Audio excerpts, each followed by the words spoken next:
Hello everyone, welcome to our YouTube channel devoted for civil services. तो कल मैंने एक क्वेश्चन पूछा था कि भारत में कौन कौन सी मुद्रास्फीति पाई जाती है। उसी के आगे से हम कंटिन्यू करते हैं। आप लोगों ने जवाब क्या सोचा, किस तरीके की पाई जाती है, तो मैं आपको बताती हूँ अब, जो भी आपने किया हो। तो भारत में जो मुद्रास्फीति है वो ये तीनों ही प्रकार की पाई जाती है। भारत में मुद्रास्फीति तीनों ही प्रकार की पाई जाती है। ठीक है, थोड़ा देखिए कैसे। देखिए, भारत में क्या है, आबादी आबादी ज्यादा है। जो भारत की आबादी ज्यादा है, भारत की क्या ज्यादा है, आबादी। ठीक है, इसीलिए क्या है, बड़ा बाजार है भारत में। ठीक है, तो मांग भारत में स्वाभाविक सी ही हो जाती है, क्योंकि लोग क्या है, लोगों को रोजगार मिल रहा है, इस वजह से मांग बढ़ रही है। धीरे धीरे ही सही, लेकिन रोजगार मिल रहा है तो इसी वजह से मांग भी बढ़ रही है। अब जब मांग बढ़ी तो क्या होगा, चूंकि भारत में काला धन भी बहुत है, इसलिए मांग जनित मुद्रास्फीति उत्पन्न होगी। क्यों? क्योंकि लोगों के पास में पैसा है, चाहे रोजगार के माध्यम से हो या फिर काला धन के माध्यम से हो, इसीलिए भारत में मांग जनित मुद्रास्फीति है। ठीक है, अब देखिए दूसरा में बताया था cost push inflation. Cost push inflation कैसे, कि भारत में क्या है, कच्चे माल के उत्पादन में आत्मनिर्भर नहीं है भारत में कच्चे माल का उत्पादन नहीं होता, इसलिए बात क्या है, कच्चे माल के उत्पादन में आत्मनिर्भर नहीं है। जैसे एग्जांपल ले सकते हैं पेट्रोलियम या कच्चा तेल, तो इन सबकी कीमत जब बाहर बढ़ेगी तो हमको भी जो है इसे महंगे में ही लेना पड़ेगा। अब लेकिन आप देखेंगे कि भारत में लोगों का क्या है, जीवन स्तर सुधर रहा है। कैसे? जैसे जो श्रमिक होते थे पहले वो 150 में ही काम कर देते थे, लेकिन अभी आप देखिए 250, 300 इस तरीके का रेट चलता है। तो जीवन स्तर थोड़ा ही थोड़ा सही, लेकिन जो है सुधर रहा है। तो इसलिए भारत में क्या है, लागत जनित मुद्रास्फीति है। भारत में संरचनात्मक समस्याएं तो है ही, मतलब उनकी तो कोई कमी ही नहीं है, काफी ज्यादा मात्रा में भारत में संरचनात्मक समस्याएं हैं। इसलिए कालाबाजारी, व्यवसायी समूहीकरण, जमाखोरी, ये सारी समस्या होती ही रहती है। मैंने आपको बताया था ये सारी चीजें क्या होती हैं। अगर नहीं समझ में तो मेरी प्रीवियस वीडियो में देख लीजिए, जिसमें हमने कॉस्ट पुश इन्फ्लेशन और स्ट्रक्चरल इन्फ्लेशन पढ़ा है, उसमें देख लीजिए। ठीक है, और ये है ही। आप देख रहे होंगे कोविड-19 के टाइम पे लोगों की लापरवाही कितनी ज्यादा देखने को मिल रही है। जो मतलब जमाखोरी, काला बाजारी, इससे ज्यादा और क्या होगी। लोगों की जो लाइफ वाली दवाइयां हैं, मतलब दवाई है, जो लाइफ वाली दवा है, वो कितनी ज्यादा महंगी बिक रही है। 35-35, 40-40 हजार में, जिसके रेट 5-6 हजार होने चाहिए। इस तरीके की समस्याएं देखने को भारत में बहुत ज्यादा मिलती हैं। समझदारी की भी कमी है। अच्छा, चलो ये तो हो गया। अब क्या, भारत में जो मुद्रास्फीति है यानी कि महंगाई है, उसको सामान्य भाषा में करें, उसको नियंत्रित करने की जिम्मेदारी किसकी है? तुरंत माइंड में आना चाहिए। नीचे फटाफट लिख के कमेंट में बताइए किसकी है।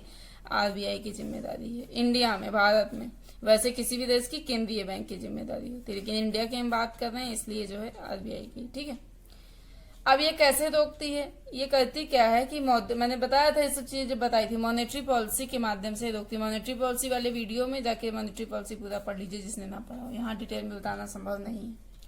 तो मॉनेटरी पॉलिसी का प्रयोग करके करती है। आरबीआई इसमें करती क्या है, शॉर्ट में बता पाएंगे यहाँ पे। आरबीआई इसमें करती क्या है कि अर्थव्यवस्था में मुद्रा के प्रवाह को क्या कर देती है, कम कर देती है, ताकि लोगों के हाथ में कम पैसा जाए, बैंक कम ऋण दे, मांग नीचे आए। तो क्या होगा, उससे मूल्य भी नीचे आएगा।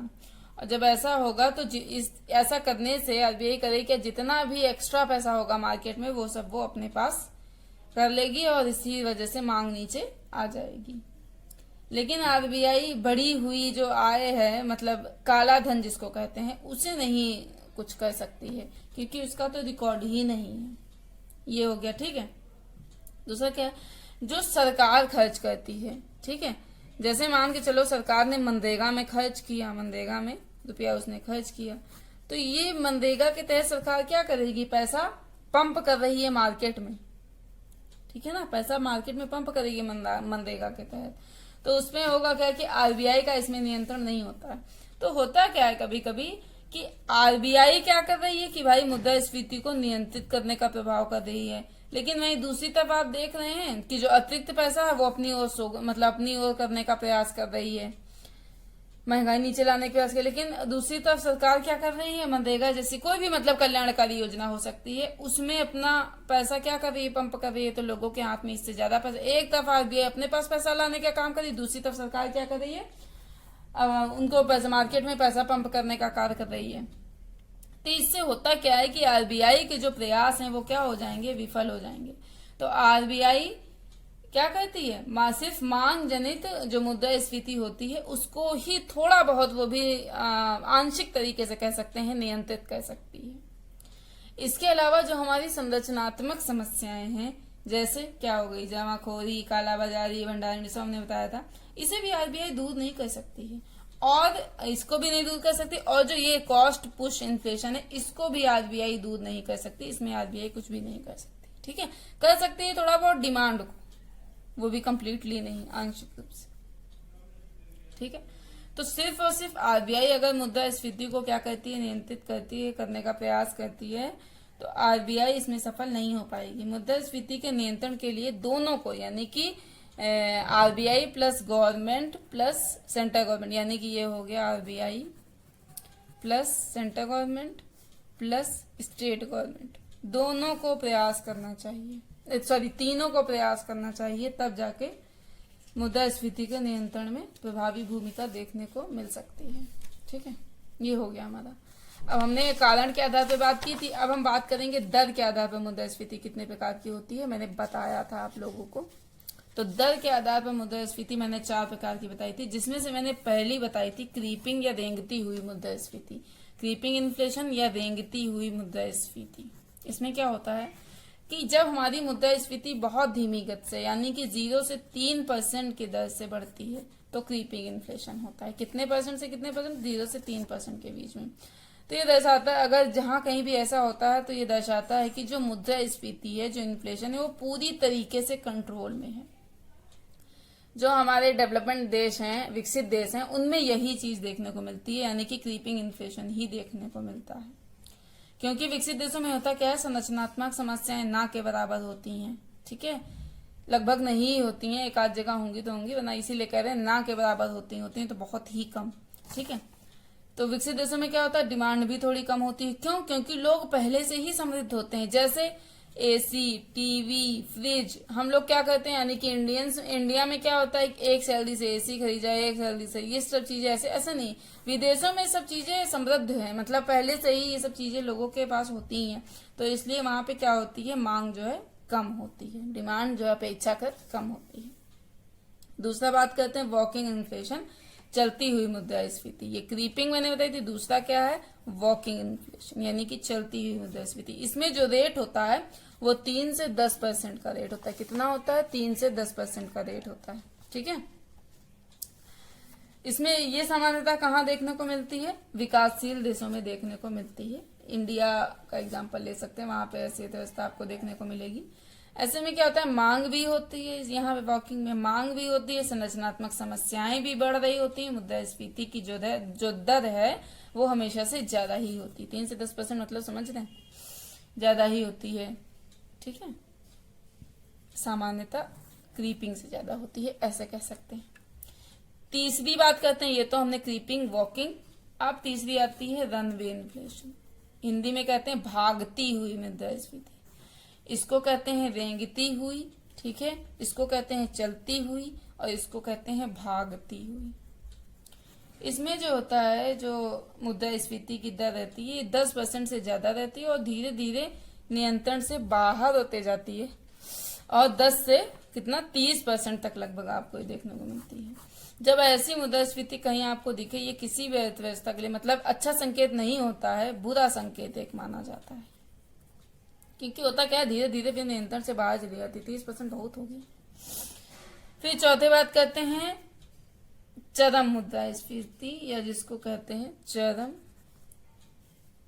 चरम मुद्रास्फीति, या जिसको कहते हैं गैलोपिंग या हाइपर मुद्रास्फीति, ठीक है। इसमें क्या होता है कि जो इन्फ्लेशन होता है हमारा पूरी तरीके से अनकंट्रोल्ड होता है, अनकंट्रोल्ड यानी कि नियंत्रण से बाहर पूरी तरीके से हो जाता है। नियंत्रण रहता ही नहीं है, नियंत्रण रहता ही नहीं है इसमें। तो इसीलिए लोग कहते हैं कूद कूद कर भाग रही है मुद्रास्फीति, इस तरीके से लोग कहते हैं। इसीलिए कूद कूदने को ही यहाँ पे कहते हैं गैलोपिंग, ठीक है, कूद कूद कर भी इसको कहते हैं कूदती हुई मुद्रास्फीति, इस तरीके से। तो ये किसी भी अर्थव्यवस्था के लिए एक अच्छा संकेत नहीं होता है। जहां पे ये होता है तो ये जहां पे ये मतलब गैलोपिंग इन्फ्लेशन होता है, वहां पे ये दर्शाता है कि यहाँ की जो इकोनॉमी है ये फेल्ड इकोनॉमी है। ओके, तो आई होप आप लोग को ये चीज समझ में आई होगी, ठीक है। अच्छा, आपको एक चीज मैं कहना चाहूंगी, ये जो ये वाला एग्जाम्पल है ये कब देखने को मिला है, मतलब कभी आपने सुना है ये किस टाइम या कब रहा है ऐसा? तो ऐसी सिचुएशन, सेम इसी तरह की सिचुएशन आपको सेकेंड वर्ल्ड वार में देखने को मिलेगी। देखने को क्या मतलब, जब आप पढ़ेंगे तो पढ़ने को मिलेगा। वर्ल्ड वार जब आप सेकेंड पढ़ेंगे, सेकेंड वर्ल्ड वार, तो जब सेकेंड वर्ल्ड वार चल रहा था तो इसमें जितने भी देश हिस्सा ले रहे थे सभी किस कंडीशन में थे? चरम मुद्रास्फीति यानी कि गैलोपिंग इन्फ्लेशन पर। खास तौर से बात करें अगर हम जर्मनी की। अच्छा, होता क्या ऐसे देशों में कि जो जैसे युद्ध हो रहे होते हैं तो वहां पे जो उत्पादन के केंद्र होते हैं वहीं पर ही डिस्ट्रॉय कर दिया जाता है। तो वहां पे होता क्या, पूरा उत्पादन ही प्रभावित हो जाता है। ऐसी स्थिति में क्या होगा कि देश को युद्ध के खर्चों को पूरा करने के लिए क्या करना पड़ेगा? ज्यादा से ज्यादा नोटें चाहिए होंगी। तो वो क्या करती है, वहां की केंद्रीय बैंक से ज्यादा नोट छपवाती है।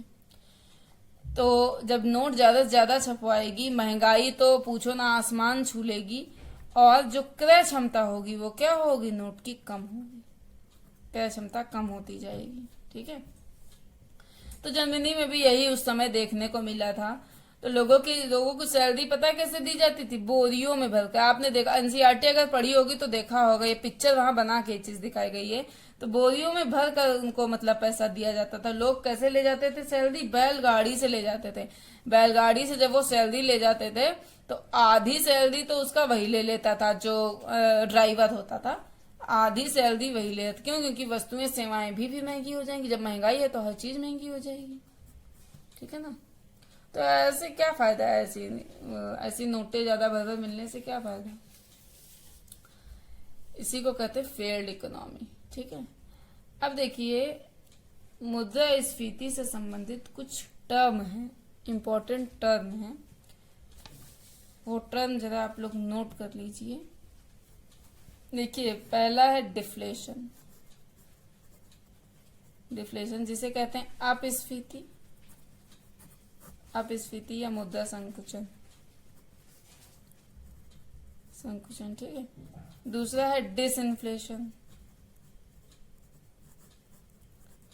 डिसइन्फ्लेशन जिसे कहते हैं अविस्फीति। तीसरा है रिफ्लेशन, रिफ्लेशन जिसे कहते हैं संस्फीति। Wage price spiral, wage price spiral, ठीक है। पांचवा इन्फ्लेशन टैक्स, छठा स्टैगफ्लेशन,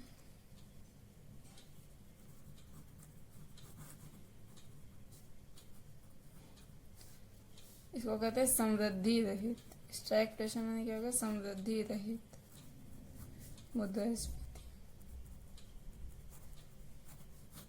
समृद्धि रहित मुद्रास्फीति।